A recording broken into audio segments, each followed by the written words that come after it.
Hello, good evening, and welcome everyone who's joining us for this special live episode of SCOTONOMICS from the MMT conference in Leeds. Thanks very much for joining us. Please do ask any questions, any comments you've got about what you might have heard about the conference, or any thoughts on MMT. We've got two attendees, and our special guest is Dirk, who was speaking a couple of times on the programme. So we have Malcolm here, Cameron, and Dirk. So we're going to get a little bit of thoughts from our two attendees and a couple of thoughts initially from Dirk, and we're also going to play a little video of some of the content that we've had over the last few days. So firstly, Dirk, thanks so much for joining us. Do you want to tell the audience a couple of things you were covering on the conference over the last few days? Yeah, okay. So I think that, well, there have been a lot of presentations about, about MMT in general, so introductions to MMT, and then followed today by presentations on Japan, which were very interesting, because Japan has all these kind of things that are supposed to be bad, like high deficits and also high public debt to GDP, and the low exchange rate, and but nothing's happening. They have also zero interest rate. So Warren always says, and he said it again, if you think that if you will have, when you apply MMT, so when you're following policies that are informed by MMT, that you will end up with high public debt, zero interest rates, and a weak currency, that Japan is kind of showing us, well, it's not a problem. Okay, the thing will not blow up, and everybody else has always said that it will be unstable. You will have, I don't know, currency crisis, financial crisis, and now everything's stable. And the Japanese government has also engaged in increasing wages, also increasing social spending, and having an increase in government spending in times of crisis, basically, instead of going back to recession and austerity policies. So that was very interesting. And then, of course, there was lots of folklore. So classical presentations by Warren Mosler mostly, and also by Randall Ray, and by Stephanie Kelton, who did a presentation about whether we really need bonds. Of course not. So bonds are not necessary to finance the government. Why would you want to issue them? And the question was, would we gain something if we would argue that they should be abolished? And she came out saying, yes, we should get rid of this bond financing mechanism, because that was a really interesting presentation and conversation and views from the audience. And what about the session specifically that you spoke about? Oh, well, yeah, I had the first session was an interview with Warren, where we just discussed a little bit how MMT has evolved over the last decades. And then my session today was on my book. In my book, I try to explain MMT in non-technical terms, so that people can understand how money works, and how you can create a monetary system that is kind of compatible with a sustainable economy, and you get full employment, so you get rid of involuntary unemployment. So if there's people who don't want to work, that's completely fine. And there's also price stability. And I think that in the last chapter of my book, I have a couple of discussions of what you can do in terms of economic policy informed by MMT to help societies improve their welfare. And then the final session you were on was talking about how we finance effectively just transition or an energy transition. Yeah, the last session was a roundtable, and there was a debate about what MMT can bring to the table when it comes to this kind of transition thing. And I think the main thing is that MMT says the question, how do we pay for it? It's not really a question. I mean, the government has the money. It's a question of what kind of resources do we need, and are they idle, so we can just pay for them if you're looking from the government's perspective, or do we somehow have to get those resources out of other sectors and into the government's hands? And then how do we do that?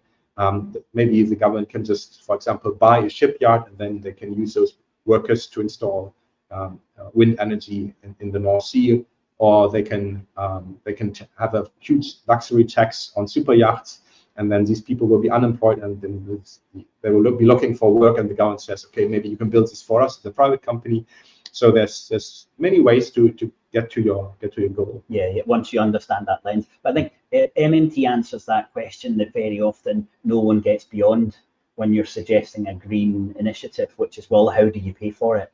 And that's kind of like this massive hurdle, and MMT allows you to go over that, and then you can start saying, how do we deliver it rather than how we pay for it? So I think it's incredibly important to bring those two concepts together, this idea of a just transition, Green New Deal, and MMT. So thank you very much for joining us. I know you've got loads of other stuff to do, so you're welcome to stay. But if you want to prepare for dinner tonight, then it's no problem heading off.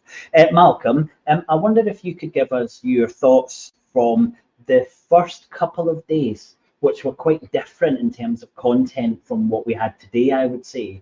And I think those first couple of days were much more technical and detailed around MMT and the academic nature of it. And then today, which is much more fun, I'll ask Cameron to kind of cover, but today was more about policy and how you can adopt it and how do you sell the idea and how do you inform. So you take the first more difficult one. What was your thoughts of those first couple of days? And what did you get out of that, the more technical detail stuff? It has been mind-blowing because we've had so much content delivered. And these are seriously good academics like Dirk that have been delivering this stuff. And it has been incredibly dense. I've been scribbling down a few notes, but at some point I just stopped when my brain was being overloaded. So I'm hoping that I'll be able to catch up and look at this stuff in more detail later. Well, luckily you've recorded all of the sessions, so you should be able to get to see them again. Because there is a mountain of content in there to work through. But a lot of the stuff that we covered was, particularly from the American speakers, covered the American aspect of monetary theory. It covered the American aspect of how it's interpreted. With the help of people like Dirk, and we had an Argentinian presentation and an Italian guy, a French guy, and China, Japan. And China and Japan as well. And the things that came out of that was that the American aspect of MMT doesn't tend to focus too much on the foreign sector, international trade and currency exchange. And that's something that's going to be really important to Scotland. And so the people from Italy were looking at that aspect of it, how currency works in foreign exchange and how foreign exchange and international trade can be looked at through the MMT lens. And that's something we will need to expand upon in general to broaden the wider MMT knowledge, and particularly from the perspective of Scotland and its currency. Brilliant. And Dirk, I know you know that I wrote that response to Mark Blythe a couple of weeks ago, who was saying that MMT only applies to America. And what the presentations that we had over the last couple of days were exactly as you said. They were saying, well, actually, here's MMT applied to Italy, Argentina, Japan, these other countries. So that was really, really useful. And summarising, if you can remember, Mark Blythe saying that basically Scotland didn't have a big fiscal space because we were going to have a current account deficit and we were going to have that big deficit. What was your brief summary of that counter argument for a lot of the mainstream approach to why you can have more fiscal space if you're a small or a medium-sized country, basically if you're not America? Yeah, I mean, if you have a flexible exchange rate, there will always be adjustment. But I think it's just not possible to say theoretically and also empirically that an increase in government spending will somehow cause maybe an increase in consumption and then an increase in imports because some of the consumption goods are imported, and that this then leads to a fall of the exchange rate. I mean, this is the logic that they are bringing forward, but the empirical side does not confirm this at all. Not for the Eurozone countries, but also not for smaller countries like the Central and Eastern European countries. If you look at Poland, Czech Republic, Hungary, they all have their own currencies. Some of them have quite a lot of foreign debt in foreign currency, and that's the problem. But most can handle it, like Poland and the Czech Republic. And the Czechs, for example, they rather have the problem that the currency appreciates when we have a crisis in the Eurozone. And they are supposed to be like a safe haven. And then the central bank has intervened, I think, in the 2010s. And they shortly introduced a fixed exchange rate because they didn't want to appreciate, because then they would have had trouble to export the goods and services to countries like Germany. So when you look at the practical, as you said, the kind of empirical evidence, it doesn't bear out that type of linear approach that we hear in the mainstream. And I think that was something that I thought came across in a lot of the presentations. They were saying, here's what MMT says, that what should happen, and here's the data that backs up what we are saying, and that's so refreshing. You have such confidence in the theory when you can see it working out, and you can actually see the figures, the charts, the graphs. So I think the presenters did a really good job of that, and we'll have copies of most of the presentations that we'll put up, and people will be able to see. Cameron, moving to today, which was a bit more fun, and I'm going to play your question and answer that you asked. What was your thoughts on today? What did you get from today, and how did you think that was different from the first couple of days? So, as you kind of hinted at the very beginning, the first 2 days were really kind of descriptive of what happens under current monetary and fiscal models just now, which again, we're covering like 50 years of data, 100 years of data. That's a huge amount of information, which is going to be take some time to actually bring in. But today, though, what I really appreciated, is the kind of prescriptive side, the kind of public policy side of it. I promised myself I wasn't going to buy any more books because I have to save money. And then Dirk, as I said to Dirk earlier, Dirk. Yeah, he presented his book, and one of the main things he pointed out was kind of public policy areas of kind of prescription in terms of how you'd actually handle, your actual monetary fiscal policies. And instantly, I was getting your discount code and trying to actually get the book, because it's something we need to really talk about more in regards to this community, but also just for going forward in the next 10 years. We know how things work. The data is indisputable. That was the one thing that was unbelievably clear. It's about going forward from this point on and having a range of panelists as well, a breadth of talent. Many you already know, many globally high profile, but many as well who I have not heard of before. Actually, it was a pleasure to actually hear from them. It was absolutely fantastic, and it really shows you actually that there's a breadth of academic research talent which is still really needs to be tapped into, not even just from a Scottish perspective, but from a European and UK perspective too, which we're missing out on so desperately, which is going to be absolutely key going into the future. And I really hope to see this again, because actually the more these academics and the more these researchers are heard, the more informed our democracy is going to actually be going forward, and the better outcomes we'll see in regards to politics and economics, and for me personally, public policy. Fantastic. And the kind of announcement I wanted to make tonight was that next year we're planning to have an MMT for Scotland book. So we're going to look at individual policies. How would this actually work in an independent Scotland? And that's certainly what we're missing, because as kind of activists but not academics, we're talking about these things without them being properly detailed research by academics. So we're going to have that next year, so we hope you look forward to that. Well guys, thanks very much, and I'm going to play a little video and we'll see. Thanks very much for joining us. Thanks so much for joining the panel, and hopefully we'll see you all again soon. Bye for now. Very much for joining us. Really enjoyed your presentation, which was looking at the difference between local currency defaults and borrowing in a foreign currency. And the question I've got for you is that, could you just kind of explain the situation that a government would be in where it would decide to borrow in foreign currency rather than borrow in its own currency? Because the Scottish Government at the moment have made the decision that they will use sterling probably for a decade, so they will be borrowing in foreign currency. May not be sterling, maybe other currencies, but they won't be able to borrow in their own currency because they're not issuing the currency. Could you just explain what the differences would be when you're looking at the problems that could arise if debt becomes an issue in a foreign currency? Absolutely. Thanks for having me. I can hardly understate how terrible an idea it is to borrow in a foreign currency. Borrowing in a foreign currency is the single biggest predictor of debt default, government sovereign default.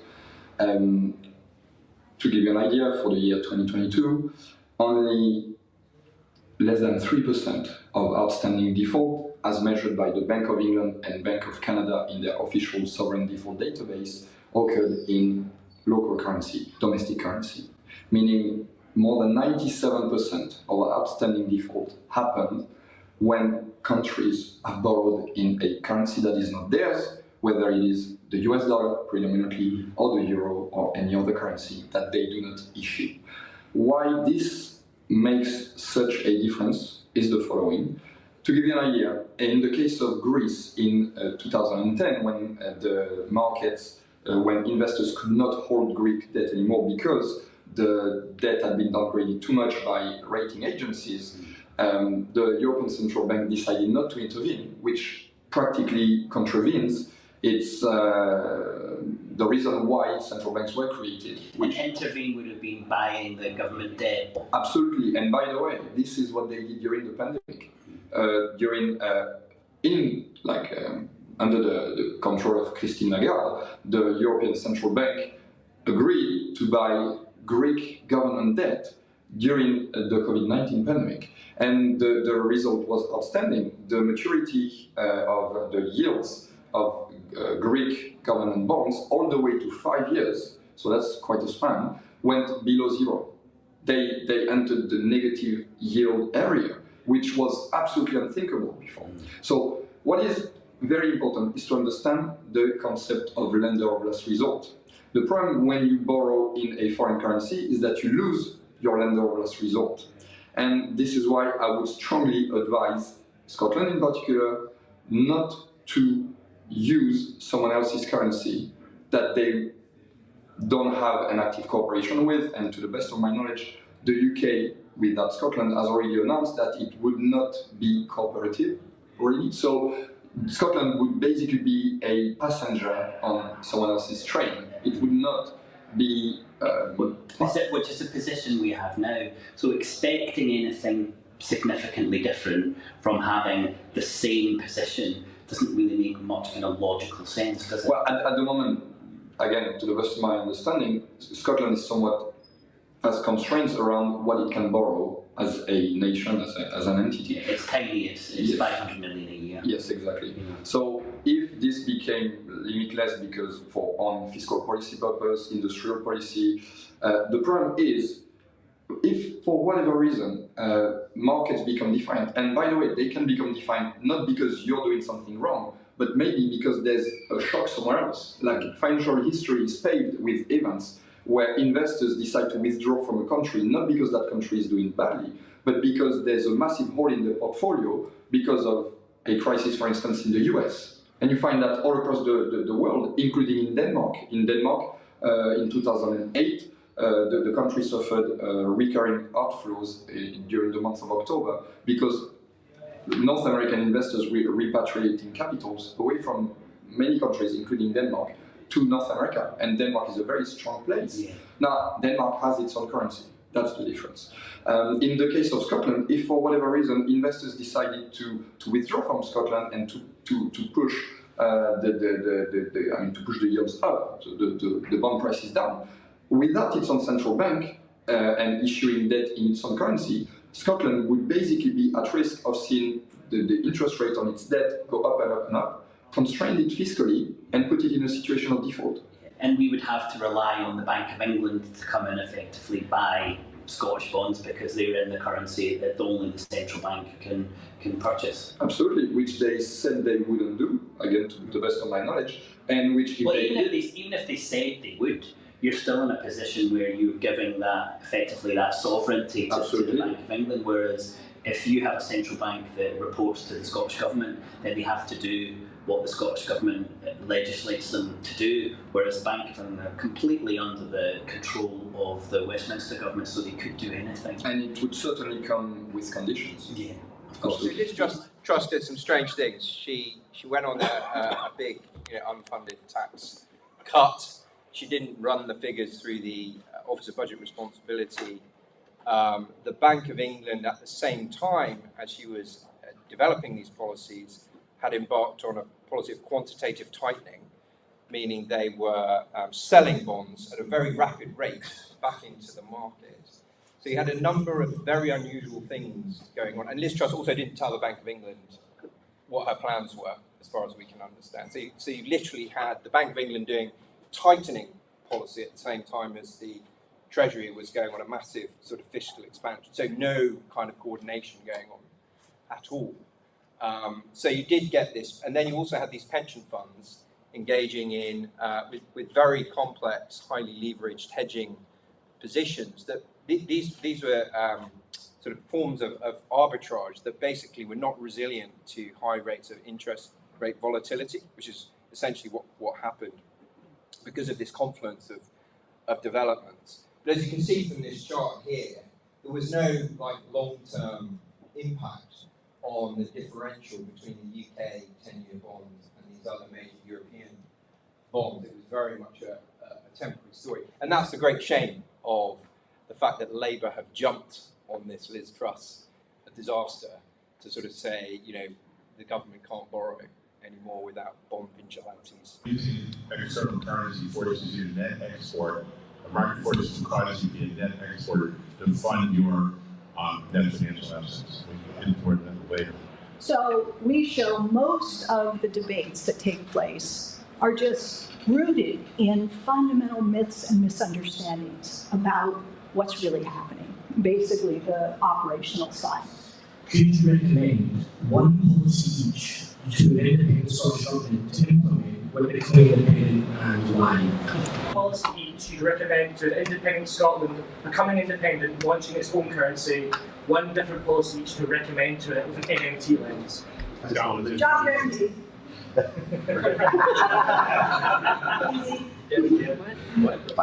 Well, I mean, I've been talking to some people in Scotland, and obviously the job guarantee would be the one. I mean, if you could only do one, that would be it for me. Most important. But I mean, before that, you have to be independent financially. So I guess. Well, it says you're going to be independent. Oh, we have that already. Choose your own currency, and then you can do the job guarantee. And floated. Okay.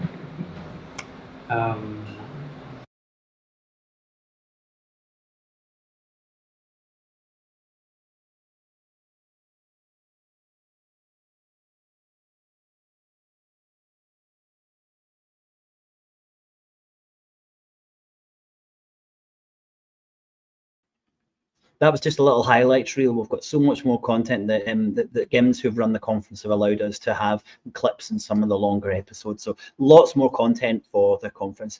Thanks so much for joining us, and we'll see you soon. Bye for now.